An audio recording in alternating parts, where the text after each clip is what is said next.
بسم اللہ الرحمن الرحیم۔ السلام علیکم، میں شکیل ملک آپ کی خدمت میں حاضر ہوں۔ آج کے ویلاگ میں ہم نے آپ کو ایک بیٹھک کا احوال بتانا ہے جس میں بڑے اہم فیصلے کیے گئے ہیں، اور اس فیصلوں نے مستقبل کی سیاست کی جو راہیں ہیں ان کو متعین کرنا ہے کہ ہماری سیاست کس طرف جا رہی ہے۔ اور جناب ایک لڑکی کی کہانی ہے، بڑی دلچسپ کہانی ہے، وہ آپ کے ساتھ بھی شیئر کرنی ہے، اور اس کے ساتھ ساتھ ایک منصوبہ، ایک سازش وہ بے نقاب ہوئی ہے۔ اب آپ اس کو دھمکی سمجھے یا اعتراف، لیکن بات جو ہے وہ سامنے آ چکی ہے، اور بات بڑی سنگین قسم کی ہے۔ اس سے پہلے جو کچھ آپ یا میں اور مختلف لوگ سمجھ رہے تھے وہ شاید چھوٹی سازشیں تھیں، یہ سازش جو ہے یہ تو بہت اوپر کی لیول کی بات ہے۔ چلیں جی ویلاگ کا کرتے ہیں آغاز، لیکن اس سے پہلے یہ درخواست ہے کہ جن دوستوں نے ابھی تک ہمارے چینل کو سبسکرائب نہیں کیا وہ چینل کو سبسکرائب کر دیں، ویڈیو کو لائک اور اپنے فرینڈ سرکل میں شیئر ضرور کر دیا کریں، اور جنہوں نے چینل کو سبسکرائب کیا ہے ان کا شکریہ۔ اور آپ اپنی رائے کا بھی ضرور جو ہے وہ رائے دیا کریں کمنٹس باکس میں، چونکہ اس کی بڑی اہمیت ہوتی ہے۔ ایک تو ہمیں اندازہ ہوتا ہے کہ ہم جو آپ سے بات کر رہے ہیں اس پہ آپ کا رسپونڈ کیا ہے اور آپ کے سوالات کیا ہیں، اور اس کے ساتھ ساتھ آپ یہ بھی ضرور بتائیں کہ آپ ہمیں کہاں سے دیکھ رہے ہیں، تاکہ یہ بھی اندازہ ہو سکے کہ آپ ہمیں کس شہر سے یا کس ملک سے دیکھ رہے ہیں، تاکہ آپ سے اس حوالے سے بھی جو ہے وہ بات چیت کی جائے گی، خبرات تھوڑے کو بھی لواں گے جناب۔ تو جی ویلاگ کا آغاز کرتے ہیں، لیکن آغاز میں سب سے پہلے میں آپ کو بتاتا چلوں کہ بات جو ہے نا وہ بڑی خوفناک ہے۔ خوفناک آپ سمجھیں گے کہ یار یہ جو خبریں ہمیشہ دیتے ہیں وہ کہتے رہتے ہیں کہ یہ بڑی خبر ہے، یہ بڑی خبر ہے، تو بھائی ہوتا ایسے ہی ہے۔ خبر جو ہے وہ اس وقت کے مطابق ہوتی ہے کہ وہ بڑی خبر ہوتی ہے تو ہم اس کو کہتے ہیں بڑی خبر ہے، لیکن اگر میں یہ کہہ رہا ہوں کہ یہ بات جو ہے وہ پہلے والی جو خبریں آپ کے ساتھ ڈسکس کی گئیں ان سے زیادہ خوفناک اور گمبھیر ہے، تو بالکل ایسا ہی ہے۔ اس کی حقیقت آگے چل کے میں آپ کو بیان کرتا ہوں، لیکن سب سے پہلے ہم بات کریں گے کہ جو لاہور میں اہم بیٹھک ہوئی ہے۔ اہم بیٹھک یعنی کہ لاہور میں ایک ملاقات ہوئی ہے دو بڑی سیاسی شخصیات کی۔ اس ملاقات میں دیگر لوگ بھی موجود تھے، اور جب دو سیاسی لوگ آپس میں بیٹھتے ہیں تو پھر سیاست کے حوالے سے اہم فیصلے ڈیفینیٹلی لیے جاتے ہیں۔ اور آپ یہ سوچیں کہ جب ملک میں انتخابات کا دورہ ہو اور ایسے وقت میں یہ جو ملاقاتیں ہیں یہ پہلے سے زیادہ اہمیت اختیار کر جاتی ہیں، اور انتخابات کے حوالے سے بھی کافی اہم ڈیولپمنٹ سامنے آئی ہیں۔ ایک تو الیکشن کمیشن اور وزارت خزانہ کی جو میٹنگ ہوئی ہے سیکٹری خزانہ کی، اس میں جناب اچھی خبر یہ ہے کہ فنڈز کی ریلیز کے حوالے سے کچھ یقین دہانیاں ہو چکی ہیں، اور آپ یہ کہہ سکتے ہیں کہ انتخابات اب بہت قریب ہیں، کیونکہ پروسیس کافی آگے بڑھ چکا ہے۔ ڈیٹیل میں بات جو ہے وہ اس کے بعد کریں گے انشاءاللہ اگلے ویلاگ میں، لیکن چونکہ اگر اس میں بات کریں گے تو پھر بات بڑی لمبی ہو جائے گی، وہ ڈیٹیل میں نے آپ کے ساتھ شیئر کرنی ہے۔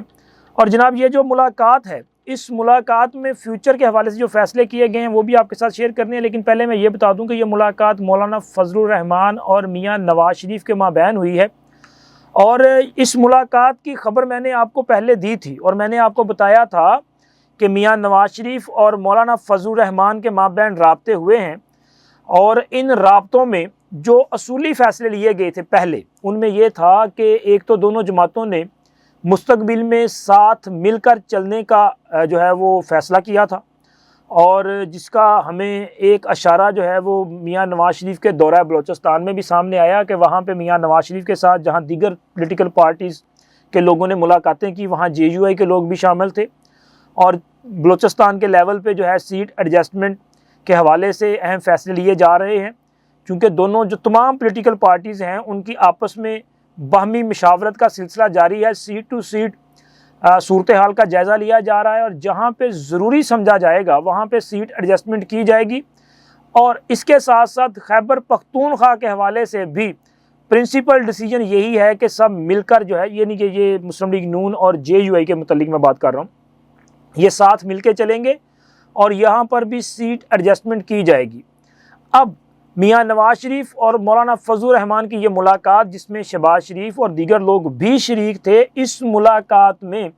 خیبر پختونخوا سمیت ملک بھر میں سیٹ ایڈجسٹمنٹ کے متعلق جو ہے وہ غور و خوض کیا گیا ہے۔ اچھا، مولانا فضل الرحمان صاحب یہ چاہتے ہیں کہ پنجاب میں ان کو کوئی نہ کوئی شیئر ضرور ملے۔ لیکن مجھے لگتا ہے کہ یہ وہ مشکل ٹاسک ہے، کیونکہ پنجاب کے محاذ پہ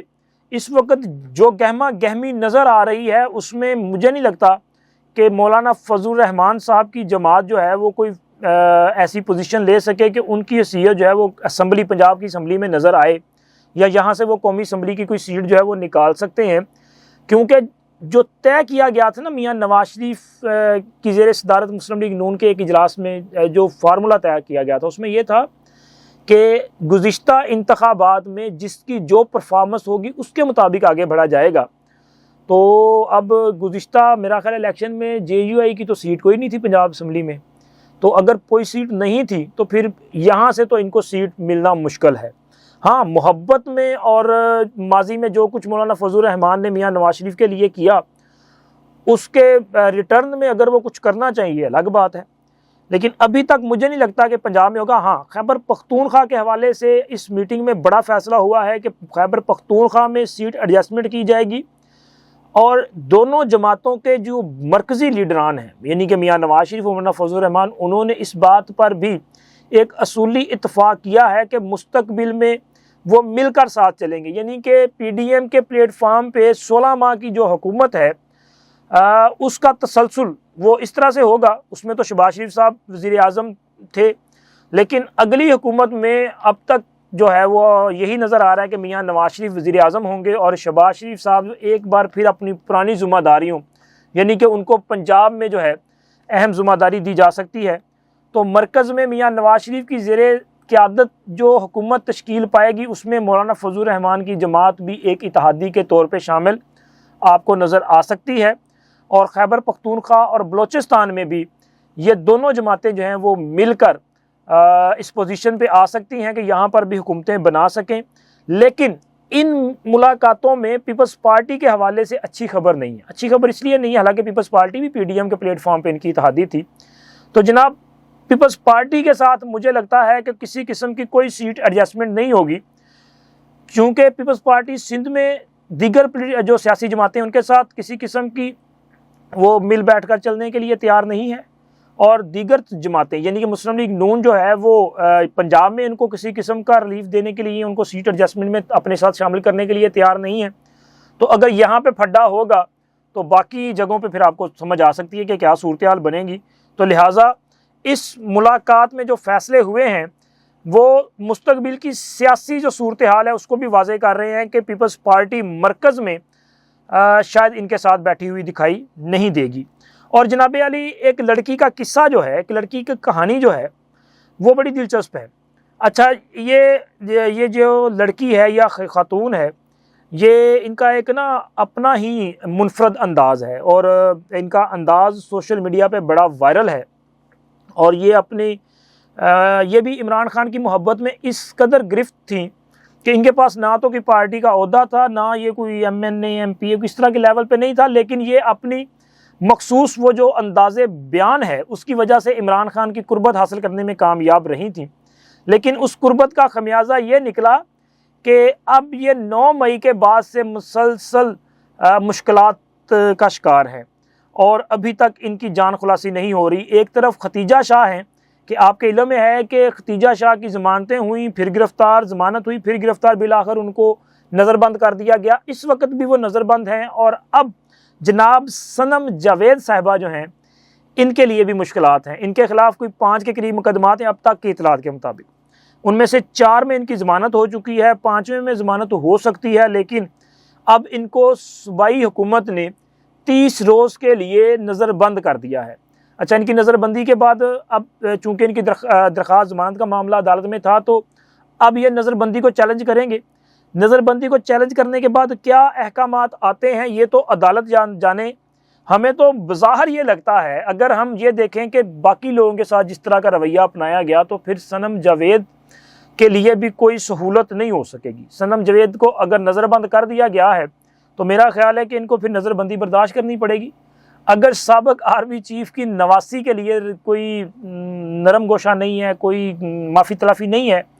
تو بھائی پھر صنم جاوید یا باقی لوگوں کے لیے کیوں معافی ہوگی؟ لیکن صنم جاوید جو ہیں، یہ میرا خیال ہے کہ اپنی چرب زبانی کی وجہ سے ان حالات کا شکار ہوئی ہیں کیونکہ انہوں نے بھی وہ مطلب کہتی تھی نا کہ آؤ ڈرٹی ہیری میں دیکھوں تم کتنے کیا، تو احتیاط کرنی چاہیے تھی۔ چلیں جی، اب آتے ہیں ہم اپنی اصل سٹوری، جو بڑی سٹوری ہے، جو اصل دھماکہ خیز خبر ہے، وہ سازش جو باہر آ گئی ہے، جو نکل آئی ہے، یہ دھمکی یا اعتراف ہے۔ میرا خیال ہے کہ بھائی یہ بات باہر آ گئی، جو دل میں تھی بات وہ زبان پہ آ گئی، اور زبان پہ آنے کے بعد اب پورے جہاں کو پتہ چل گیا کہ یہ ہے اصل گیم یہ ہے۔ تو جناب علی، عمران خان کی سیفر کیس میں یہ پیشی تھی، اس میں بہت ساری چیزیں سامنے آئی ہیں، کچھ پہ میں نے پہلے آپ سے بات کی تھی، لیکن یہ ایسی چیز ہے، ایسی بات ہے کہ میں سمجھ رہا تھا کہ اس پہ ہمیں الگ سے ویڈیو کرنی چاہیے، اور اس کو بہت وضاحت کے ساتھ جو ہے وہ آپ کے سامنے رکھا جانا چاہیے۔ یہ اس چیز کی متقاضی ہے، کیونکہ ہم یہ سمجھ رہے تھے کہ یار اس بندے نے حکومت سے نکلنے کے بعد اپنے سیاسی مخالفین کو تو ٹارگٹ کرنا ہی کرنا تھا، لیکن اس نے پاکستان کی دفاعی جو صلاحیت ہے اس پر اٹیک کرنے کی کوشش کی، اس نے پاک فوج کو سکنڈلائز کرنے کی کوشش کی۔ عمران خان صاحب نے اس آرمی چیف کے خلاف انہوں نے میر صادق اور میر جعفر جیسے الزامات لگائے، جو بندہ انہیں خود لے کے آیا تھا۔ اب تو یہ ڈھکی چھپی بات نہیں ہے نا کہ جنرل باجوہ، فیض حمید، جنرل پاشا، ظہیر الاسلام، ان لوگوں نے پروجیکٹ عمران کے لیے جتنا بڑا یوگدان کیا ہے نا، وہ باقی کسی نے شاید اس طرح کے نہیں کیا ہوگا۔ لیکن جب ان کی حکومت گئی تو انہوں نے جنرل باجوہ کے خلاف ہی ایک محاذ کھول لیا تھا۔ آنے والے وقتوں میں آپ کو نظر آ جائے گا فیض کے خلاف بھی یہ محاذ جو ہے وہ اسی طرح سے کھولیں گے، جسٹس بندیال صاحب بھی ان کے نرغے میں آئیں گے۔ ہو سکتا ہے کہ جناب جسٹس ثاقب نثار صاحب بھی کسی موقع پہ ان کی جو ہے وہ چرب زبانی کا شکار ہونا شروع ہو جائیں، کیونکہ ان کے شر سے کوئی بچ نہیں سکتا یار، جس نے بھی ان پہ احسان کیا ہے وہ ان کے شر سے بچ نہیں سکتا۔ تو ہم یہ سمجھ رہے تھے کہ یہ چیزیں، پھر اس کے بعد 9 مئی آ گیا، اور 9 مئی سے پہلے انہوں نے جو موجودہ آرمی چیف ہے عاصم منیر صاحب، ان کی تقرری کو رکوانے کے لیے جو کچھ ڈرامے، جو کچھ یہ کر سکتے تھے وہ کچھ کیا،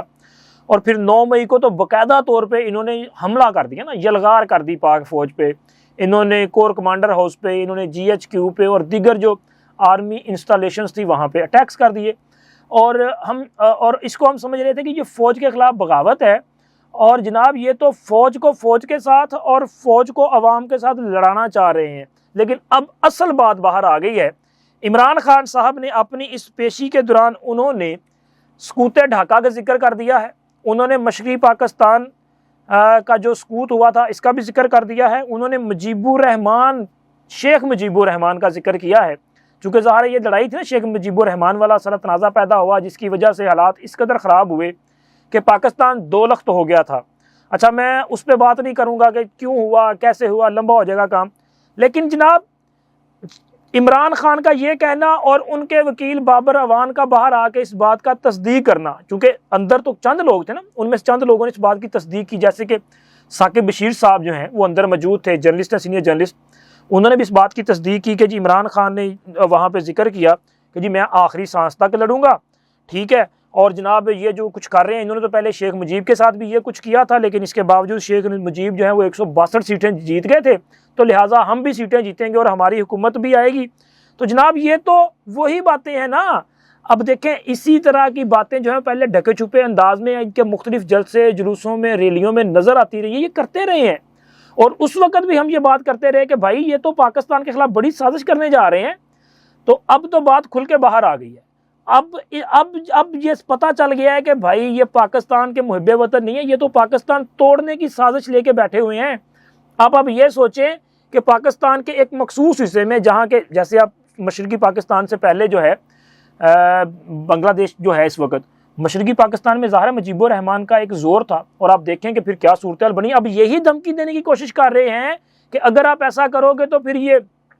پاکستان جو ہے اس کے ہم ٹکڑے کر دیں گے۔ اور بھائی میں ان کو بتانا یہ چاہ رہا ہوں کہ آپ پاکستان کے ٹکڑے نہیں کر سکتے، اور نہ ہی آپ اس قابل ہیں۔ پاکستان ایک بدلا ہوا پاکستان ہے۔ آپ سمجھتے ہیں کہ یہ چند جو سوشل میڈیا میں بیٹھی ہوئی ہے آپ کی بدتمیز برگیڈ ہے یہ پاکستان ہے، تو ایسا نہیں ہے۔ پاکستان جو ہے وہ 24 کروڑ عوام کا ملک ہے، اور آپ کی یہ جو دروغ گوئیاں ہیں نا، ان سے وہ کسی قسم سے مرغوب ہونے کے لیے تیار نہیں ہے۔ اور جناب بالکل آخر میں 9 مئی کے حوالے سے بھی بلنڈر کیا نا صاحب نے، وہ کہتے ہیں جی یہ بھی نواز شریف نے کیا، لندن پلان تھا۔ اور بھائی نواز شریف نے تھوڑی آپ کی بازو پکڑ کر کہا تھا کہ آؤ کور کمانڈر اور حملہ کرو. وہ ویڈیو آپ جو کہنا لوگوں کو دیکھیں, آپ بھی دیکھیں کہ وہ آپ کے یہ باد فروق ہے, وہ آپ کی یاسمین راشد ہے, وہ آپ کے محمود الرشید ہیں, یہ لوگ ہیں جو لوگوں کو وہاں پہ لے کے جا رہے ہیں. اس سے آپ بچ نہیں سکتے. اور اب جو بلی تھیلے سے باہر آئی ہے, اس پر بھی پاکستان کے جو ذمہ داران ہیں ان کو اس کا نوٹس لینا چاہیے, اور اس کو وہ کہتے ہیں ہلکے میں نہیں جانا چاہیے. اس پر معاملے کو جو ہے وہ اس کی تہہ تک جانا چاہیے. اب تک اتنا ہی. اللہ حافظ.